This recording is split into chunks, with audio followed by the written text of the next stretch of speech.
La modernisation de la collecte des impôts et taxes communaux, c'est la volonté affichée des autorités communales.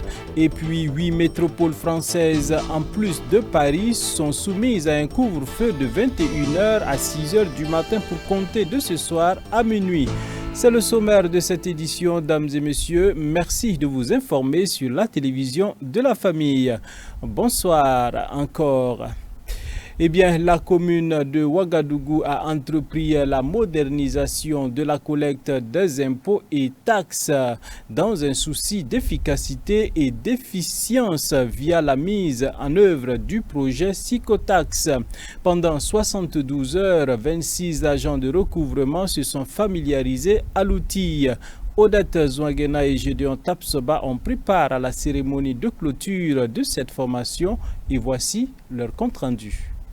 Avec le Psychotax, c'est Ouaga qui gagne. Mais qu'est-ce que le Psychotax? Voici donc le nouveau système de collecte des taxes adopté par la commune de Ouagadougou en vue d'accélérer la numérisation du processus de recouvrement des impôts. Et pour une mise en œuvre efficiente et efficace, une formation de 3 jours a été organisée au profit des agents recenseurs, des superviseurs et des inspecteurs qui sont censés assurer ces opérations de terrain de recensement. Cette formation vise à outiller les agents recenseurs pour qu'ils puissent permettre vraiment de faire le travail sur le terrain. La formation a débuté le 14 et ça a pris fin aujourd'hui, donc nous sommes 3 jours de formation. Mais il faut rappeler que c'est une seconde formation. On avait présenté l'outil aux différents recenseurs, mais aujourd'hui le système est parfait. On les représente encore pour mieux les expliquer, pour qu'ils soient plus efficaces sur le terrain. Au nombre de 26 participants, ces hommes et femmes apprécient à sa juste valeur le contenu de la formation qui sera une plus-value dans l'exécution de leurs différentes tâches. Comment ça va se passer? Et concrètement, chaque agent recenseur aura un TPE, un terminal de paiement électronique à sa disposition. Il aura un outil de mesure électronique, télémètre, qu'il va utiliser pour pouvoir prendre toutes les dimensions nécessaires pour l'imposition de l'occupation du domaine public. Bon, la valeur ajoutée de cette formation, c'est que vraiment, on constate que c'est vraiment un système électronique très amélioré et elle permettra, comme je l'ai dit tantôt, de maximiser les recettes de la commune. Et vraiment, ça va éviter beaucoup de systèmes de fraude qui existent et les contribuables même critiquent par-ci par-là. En tout cas, le recouvrement sera dans un espace bien éclairé et tout le monde sera rassuré de tout ce qui sera fait de leur contribution. Les arrondissements 1, 2 et 5 ainsi que 4 marchés sont concernés pour cette phase pilote. Les retombées de la mise en œuvre du Psychotax seront cuissantes. Ainsi, en termes d'avantages, on peut citer entre autres le recensement et la localisation de tous les contribuables, la simplification du paiement des taxes et impôts par les contribuables, la réduction voire l'élimination des risques de fraude liés au paiement des taxes et impôts. Un déjeuner d'information et d'échange avec les journalistes sur la problématique de la mauvaise exécution des travaux publics suivi de la présentation de son rapport d'activité de l'année 2019. Eh bien, c'était l'agenda de l'autorité de régulation de la commande publique cette semaine, précisément le mardi dernier. Plus de précisions avec Antoinette Bénon et Jonas Tondé. La problématique de la mauvaise exécution des travaux publics au Burkina Faso a fait objet d'échanges entre l'autorité de régulation de la commande publique ARCOP et les hommes de médias. Et selon l'ARCOP, cette mauvaise exécution des travaux publics provient de diverses sources, à savoir le problème général de gouvernance, le comportement des acteurs, la mauvaise qualité de prévision budgétaire. À ce sujet, des actions ont été menées en vue de dresser une cartographie des compétences dans les ministères et les institutions pour une bonne gestion. Pour remédier à la problématique de la mauvaise qualité des ouvrages, objet donc de la commande publique, de notre point de vue, s'articule, comme je l'ai toujours dit, à un double niveau. Il y a le niveau même du renforcement des capacités, du renforcement des compétences des acteurs. Et pour cela, il faut naturellement aller au-delà de ce que nous faisons, ce que nous avons fait jusqu'ici. Deuxième aspect, toujours au niveau donc du comportement des acteurs qu'il faut améliorer, je l'ai déjà dit, c'est qu'il nous faut absolument rompre avec, je dirais, le manque d'éthique, la mauvaise conscience professionnelle que certains ont. Il nous faut rompre avec cela en faisant de telle sorte que, évidemment, tous les acteurs qui n'ont pas le sens de l'éthique et de la déontologie que la commande publique requiert là, soient sanctionnés, extirpés du système. Il faut intensifier l'application rigoureuse donc, de ces dispositifs répressifs.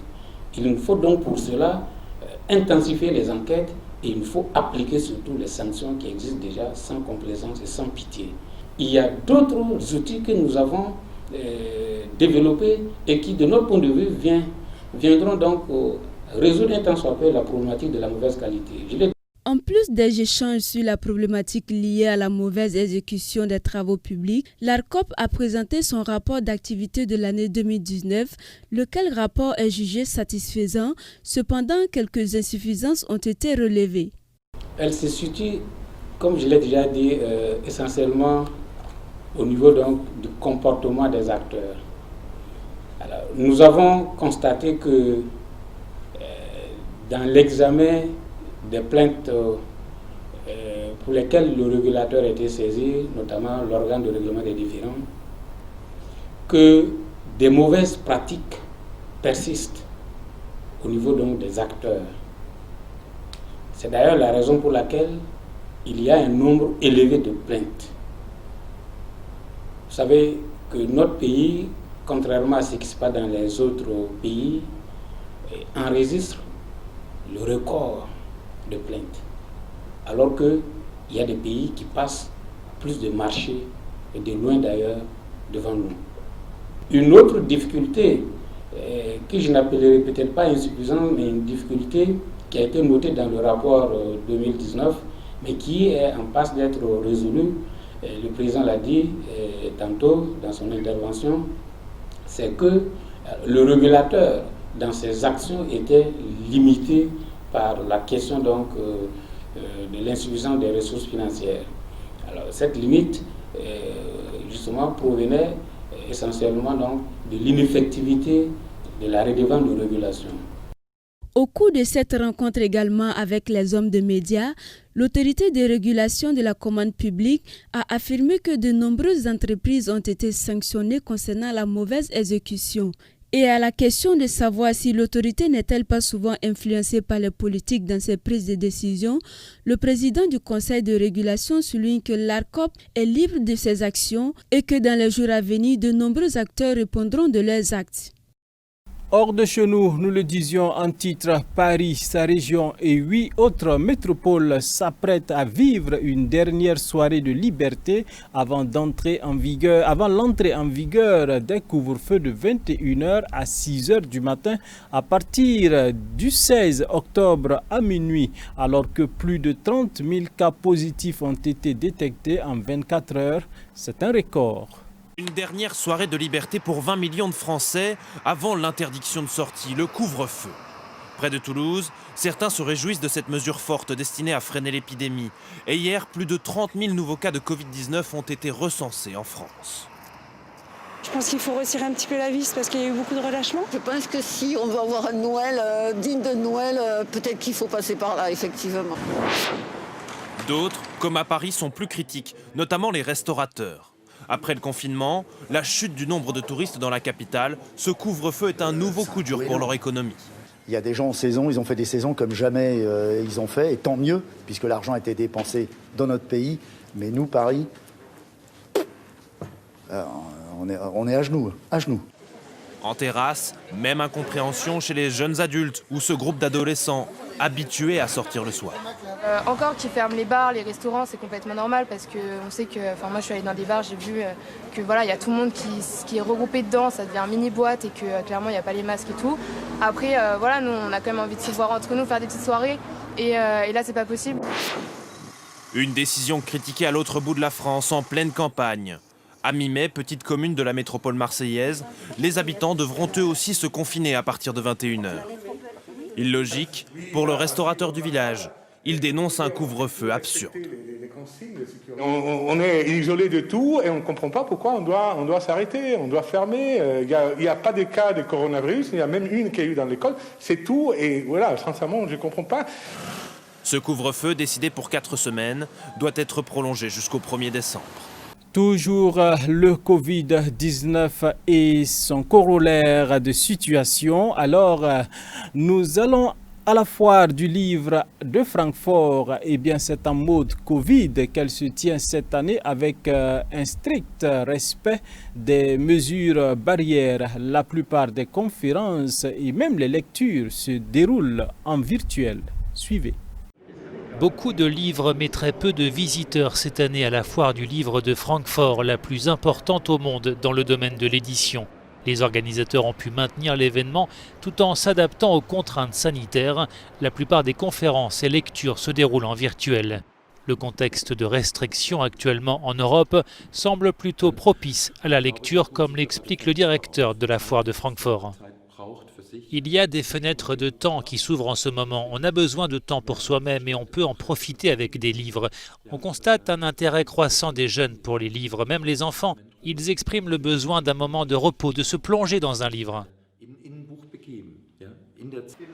En temps normal, la foire de Francfort accueille sur 5 jours près de 300 000 visiteurs. Cette année, les dédicaces se font avec masques et plexiglas et la jauge dans la salle a été abaissée au strict minimum. Les amateurs de livres peuvent toutefois suivre les débats sur Internet.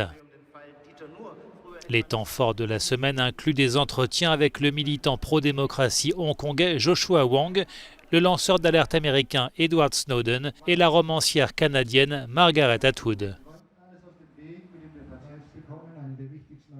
Toujours à l'international, la stratégie européenne de relance de l'économie est au centre d'une bataille institutionnelle, mais elle cristallise surtout les tensions entre les États membres.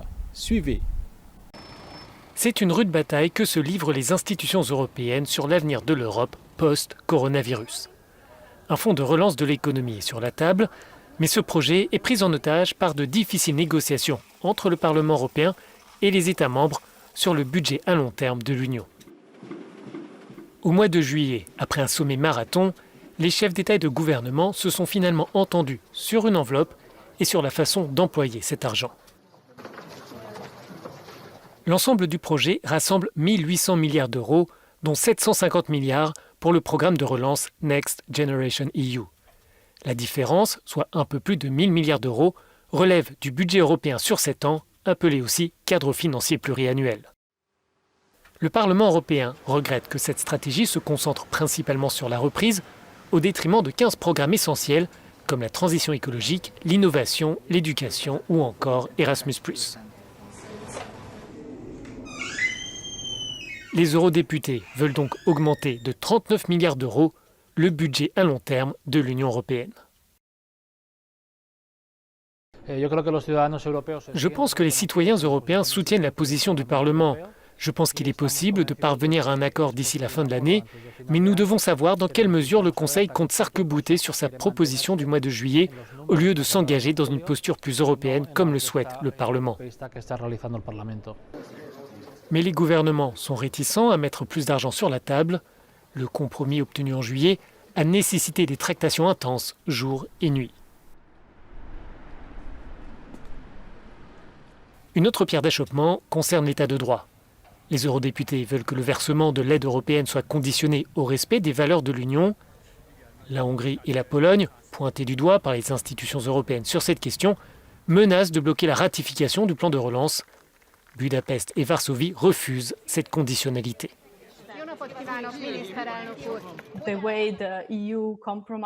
En général, dans le fonctionnement de l'Union européenne, pour parvenir à un compromis, il y a des changements de langage afin que tout le monde puisse crier victoire. Mais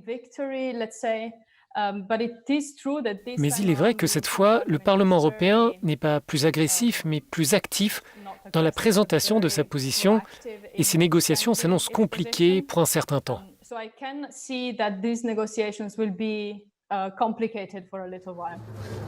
Le budget doit être approuvé le plus rapidement possible car le prochain cadre financier pluriannuel commence l'année prochaine.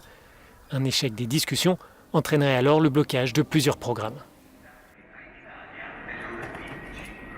C'est ici que nous mettons un terme à cette édition. Dames et messieurs, merci d'avoir été des nôtres. Toute l'équipe de la semaine se joint à moi pour vous souhaiter un excellent week-end en compagnie des programmes de la télévision de la famille. Bonsoir chez vous, dames et messieurs.